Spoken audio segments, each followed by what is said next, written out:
The world, when I say with Vietnam, I was like, who am I? Welcome back to Around the World with Dane Waters. And I was going to say, for Paul, my guest, say, good morning, Vietnam. There you go. So I have to say it for you, Paul. Welcome, Paul.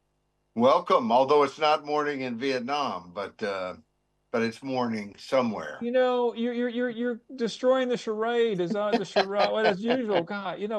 And I listen. I have to tell my guests what time is it there? 1 o'clock in the morning? 2 o'clock in the No, morning? no, it's 4 o'clock now. It's semi-reasonable instead of completely unreasonable. 4 o'clock, 4 a.m. and Paul is wearing a tie. I mean, that's dedication, absolute dedication. Anyway, thank you, I Mr. thought you were Jacob. going to give me a hard time about no jacket. Well, listen, if you're going to do it, you might as well do it right. I mean, listen, you're 50-50 right now, but I'm just trying to make you feel good for being up at 4 o'clock in the morning. So as best I can. And Rhonda, if you're listening, which I'm sure you're not because you're sleeping, and Rhonda's his wife. Rhonda, just so you know, I appreciate you letting Paul be on the show at 4 o'clock in the morning. So there you go. There's my shout out to Rhonda. So let's get started here. Paul, you're always great to be on the show, and because you definitely have a handle on what's going on around the world. And so before we get to the global issues in China, which was in my monologue, I got two U.S. domestic issues to talk to you about because they do have an impact on the world. First, what the hell is going on with the New York mayor's race? Tell me. Well, Zoran Mamdani is a very good candidate, I think. Very good speaker, talking about issues that matter to people. We got to get cheaper food. We got to do this and that. What has propelled him, I think, is the fact that he's running against Eric Adams now, who is very, very weak, who was indicted, but then they withdrew the indictment because he was willing to play ball with the administration. And of course he beat Cuomo, and all you hear in the U.S. is it's a shocking victory. But Cuomo left public life in disgrace, and I don't know why he came back. I mean, not just all kinds of allegations of sexual harassment and different, bad, weird behavior, but also his whole COVID, response, which was lauded at the time, ended up being seen. And look, we can all make mistakes, but was seen as just disastrous, sending COVID people into nursing homes and so on and so on. So, you know, Mondami has run against, Cuomo, who's weakened, and now is running against Eric Adams, who's weakened in the, arguably one of the most liberal cities in the country. Probably San Francisco's a little bit more liberal, and there's probably a small town here or there that is. But his solution to things is for the government to go into the grocery business. And, I mean, it really starts to make you wonder now, where is that line between socialism and communism? Because he's all over it. And it's not good for the Democratic Party, which I think has gotten whooped in the last election because they went way far to the left. I'm pointing to the right, but they went way far to the left, and I think are having a hard time finding their way back. Yeah, well, just so you know, on the screen looks left, so just want you to know, the Oh, answer there we for you. go. Yeah, yeah, because you're. But let me. He is a Democrat, and Eric Adams is a Republican, correct? Right? No, Eric No, Adams, I think, no. will run as an independent. And now Now, in New York is one of the few places in the United States of America where you can have multiple lines. You could be on the ballot on under Republican and under Independent and under Conservative Party, and you could be. In fact, Cuomo is still on the ballot under some other party. I can't recall it at the moment, but some other small party label. And I think they're pushing him to get out. But I think Cuomo staying in would help Mondani, because Cuomo would likely split some of the vote with Adams. It's interesting that the Democratic Socialist, the savior of the poor, and someone who recently points out on his website that a neighborhood that would be higher taxed is whiter, as if that's kind of, I thought it was all economic, but anyway, but he is he's a democratic socialist. I think he has gotten to a point now where he could get beat in this race, just because he's out there enough that, and his main voting bloc, his best voting bloc, is white people over $100,000. So here is the champion of the poor, but he lost to Cuomo among the poor, and he won the richest segment of the population and the whitest segment of the population. Very Well, it's going to be interesting. interesting. It is going to be an interesting race, and what happens in New York? New York politics really is kind of, in some ways, a bellwether in many ways around what's happening in the U.S. I would argue, but yeah, I don't know. I mean, I wanted to bring it up because well, first of all, there are a lot of internationals in New York City, whether they're Yes. Nigerians or Asians or whatever. So it does have an impact on our audience around the world, so that's important. But There's when is the general election, or when will the election be? the local election like New York, I don't think it falls on, I don't believe it's this November, but it could be. I'm not sure, to be honest with you. Sometimes they fall. I know Chicago always is like at some weird time in February or something, and these big city mayor races matter, and in part I think because obviously because of the power that they have in a city, which is important, but they are a little bit of a bellwether. And in a city like Chicago, they've sometimes elected a more conservative mayor. Now they're on a streak electing very liberal mayors, but New York's the same way. I mean, you had Bloomberg, who ran as a Republican. You've had some, Mayor Koch was a Democrat, but was always kind of seen at one election. And of course, I'm dating myself. This is decades ago, but he had the Republican line, the Democratic line, and an independent line. Okay. Well, listen, I would love to talk more about it maybe on the future show when I can convince you to get up again.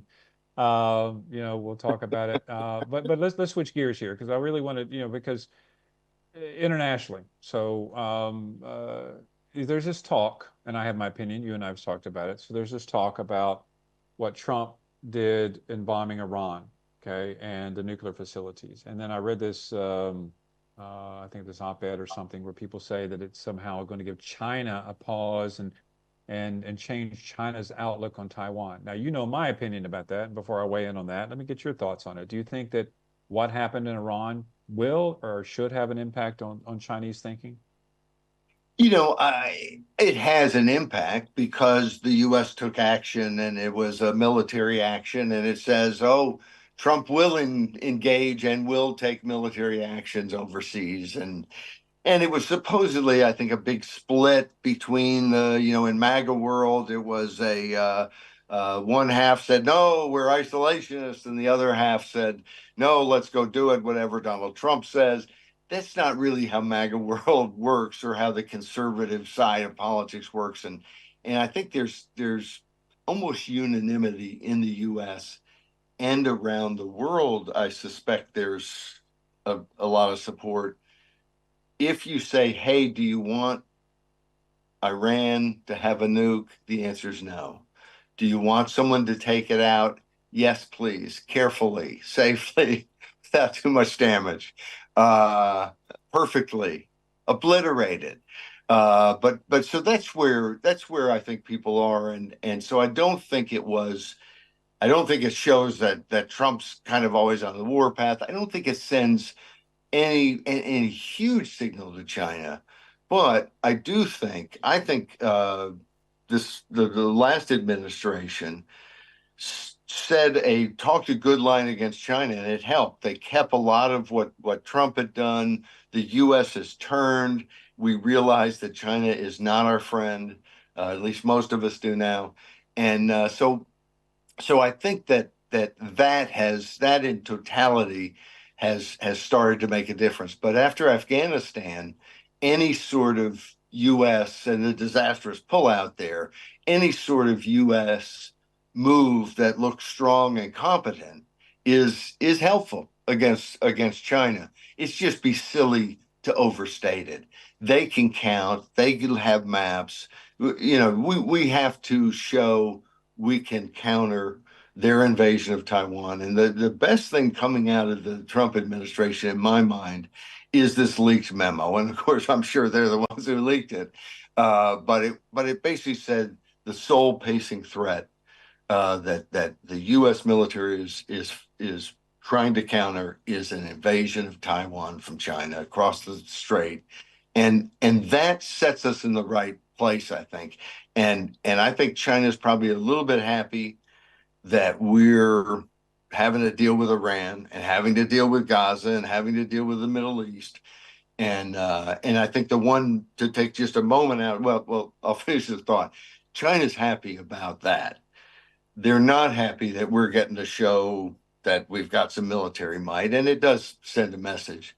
So I think it is a good thing in terms of they can see the U.S. can act.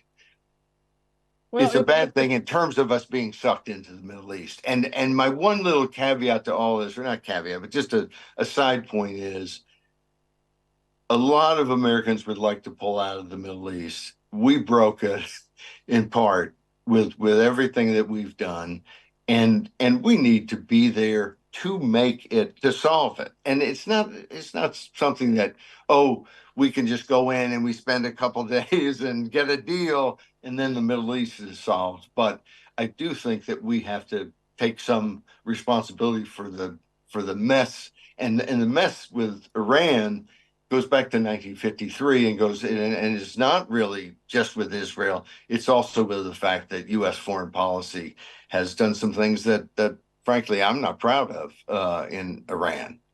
Now, it was no, before I no, was born, but I just want for the record.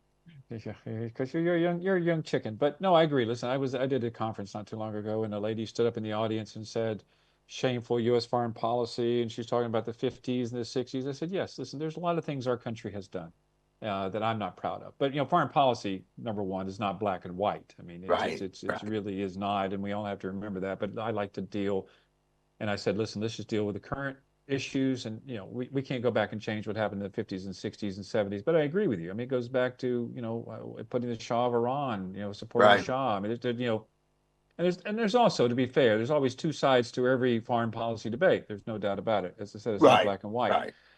But what I want to say is, and then we'll come back to the Middle East, but my perception of Trump and military action. I mean, it's one thing about the memo that says, I mean, I think we pretty much all agree that one of the greatest military threats, well, first of all, I don't necessarily agree that the greatest military threat to the world is China's action against Taiwan. I would argue with what Russia is doing in Europe. I mean, that's what I would argue because it has greater repercussions. Because if China takes Taiwan, to me, that's a one-time action. They're going to take Taiwan, say they're unified, great and wonderful, and it'll be over. Russia taking Ukraine is going to have European impact. They're going to take Moldova, Georgia, then who knows if they're going to go in the Balkans or the Baltics, and that could spread and all that kind of stuff. So I would disagree with that simple analysis. That is the greatest military threat. However, um, if you look at Trump, what has he done militarily? Yes, he took out the general in his first administration, the Iranian general in the first administration. He has definitely bombed the nuclear bunkers, okay? But he has refused to go against Russia. And my opinion is that he, I'm going to get in trouble for saying this. I know it, so I'm just going to go ahead and brace myself for this. I'm going to go ahead and brace myself for this. That No one he's ever acting like, stops at that point, but go ahead. I know. It's easy to pick on the little guy. Not to say Iran's a Yeah, little guy, because Iran is bad, evil, and they should never have a nuke. Make it very clear, it's wrong. They should not have a nuke. They need to be destroyed. I get it. However, it's easy for the U.S. military to drop bunker busters from 30,000 feet in the air and take on a country that can't militarily take you on, just like when they killed Soleimani, the Iranian general, just like the U.S. Went after Grenada or went after right. all these little small conflicts. And Afghanistan's a different story, but you think you're just taking on the Taliban. We had to do that. I And find it very difficult. Go ahead. I was just going to Go say, ahead. and part of this is Israel taking out their air defenses, which made it a lot easier. Of course, yeah. It's easy for us to say, okay, and I think if we had the capability of giving them the bomb and dropping it, they would. But only just to be very clear, so the audience understands, the reason we drop the bombs in Iran is because we have the only flights capable of dropping such a heavy bomb. So that's why we did Yeah. it. Um, so the reality is, my argument is, when it goes to China, because people are writing, oh, China's going to think twice about attacking Taiwan because of what the military action. I don't see Donald Trump, and I hope I am wrong. Be very clear about this. I don't see Donald Trump committing troops to fight a military that could have an impact on us. I just don't see it. And I want to take that one little step further because, and also China is starting to act a little differently. It used to be that Russia was the rogue actors who would go out there and assassinate and kill people. But recently, I think China has stepped up their game because there's news stories about them trying to actually assassinate the vice president Right. of Taiwan through some car accident. So they're taking playbook from the Russians. So I think they're dangerous. But I don't know. I would just argue, and not to belabor the I point, but I would would I argue, would I would say though, Dane, that I mean, if anyone thinks, boy, this backed off China, I think they'd be crazy. Because of course China's, I mean, this is a long term, they want to expand, they want to lead the world, they want to control the world. They're not, they're not going away because, oh, we didn't realize you had a bunker buster. But and I would push back on you too in terms of the reason that what could happen in the strait is so disastrous and so much scarier than the scenario in Europe is that in Europe, you've got all these countries from Poland, Germany, France, there's just a lot of countries with a lot more wealth than Russia has that can push back and that are beginning to really, NATO is the best thing going in terms of world defensive freedom right now is that NATO is starting to feel its oats, and I'm loving that. And I think that's a huge deterrent. The fact that NATO has been energized is a bigger deterrent than what the U.S. did in Iran. That sends a message to China. But the reason China is so much more, I think, dangerous and should be the key threat is that if we lose Taiwan, you've got the chips, which throws the world. I mean, just the attack itself, even if it's repulsed, throws the world into recession. But there's also the geopolitical, the importance strategically, geographically of Taiwan. And I think defending the Philippines becomes extremely difficult if China controls Taiwan. And it just makes the entire all of Asia, which has been adjusting like Europe against the threat of authoritarianism, all of a sudden all bets are off. And really, that's the good news this morning at the wee hours here in the United States of America is that in ways that haven't been true in my lifetime, Asian countries are stepping up militarily. Japan, the Philippines, and then Australia is not really an Asian country, but we'll count it anyway. European countries, NATO is stepping up, and this is what provides me a little bit of comfort because, as you and I both know, the authoritarians have been stepping up big time in recent years. no, no, listen, I agree. I agree. And I don't want to oversimplify it or overcomplicate it. I mean, the reality is, I mean, first of all, so let's go back to something you said. I agree that I don't believe that bombing Iran nuclear sites is going to give China pause. Not at all. I agree with that. And people who think that need to reevaluate because President Xi of China has a plan and and he understands that his greatest deterrent is the United States. So I don't think suddenly he's going to recalculate and recalibrate just to become some bombing. So that is going to definitely be the case. But I would disagree on one thing. I don't see, I mean, China wants to be a preeminent player in the world. They want to, their axis of evil or whatever they want to call themselves or whatever axis they want to be part of. The difference between Russia and China is that I think China has a focus on Taiwan. I don't think militarily that they want to expand authoritarianism to any other country. I don't see them going after the Philippines or maybe a few islands with Japan and that kind of stuff. But that's all part of making China what they believe China geographically should be. I think our days of exporting communism and authoritarianism, I think, is over. I don't see that. I don't see that happening.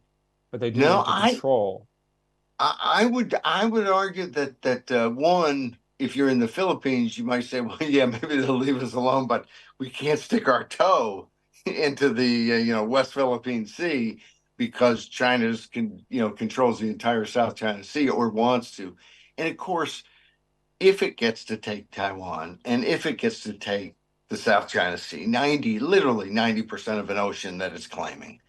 Um, where does it stop there? And of course, if you think about it, there have been deaths on the border of China and India in hand-to-hand combat. And when I say hand-to-hand, I mean hand-to-hand. They didn't have guns and stuff. It was rocks and hands and sticks. But there were a bunch of, several dozen Indian people killed. They're taking land in Bhutan. I mean, they're aggressive in a way. Well, I harken back to a call I was on one time where the guy said that unlike the U.S., China's never attacked its neighbors. And of course, I just started to think of, there's Tibet, there's, different things, there's Vietnam where so it's like the truth is, I think they are very aggressive. I think they realize that Taiwan is one, they have a better claim because it's Han Chinese people living there.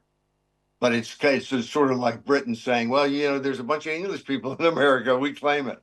But I think they realize how critically important it is because if they have Taiwan, they're open into the ocean. They can separate Japan and the Philippines. I just think and I think people miss a lot of times that first island chain and how critical Taiwan is as a spoke there. So. Well, I just want to be very clear. I agree with you 100%. I have zero doubt that there will be military action by China against Taiwan. Zero doubt about that. It's going to happen. And I guess because sadly we got to go here, but I guess I will argue that um, we're just in a period of life in this world where conflict is the norm versus the exception, and that's going to grow. It's going to increase. Listen, I sadly have to leave. It's always great talking to you, Paul. You can now take your tie off and relax, or go out for an early morning dinner party or whatever you want. But next time, I am scheming to go to Starbucks now because they open at like 4:30 in the morning, and and you're going to impress them. they'll You're going to wonder impress. what I'm doing. Well, wear your jacket and really impress them. So anyway, I got to take a break. I got to take a break here. Anyway, good talking to you, Paul. Talk to you soon. Let's take a quick break, and we'll be Thank back you. with our next guest from around the world with Dane Waters. Thank you.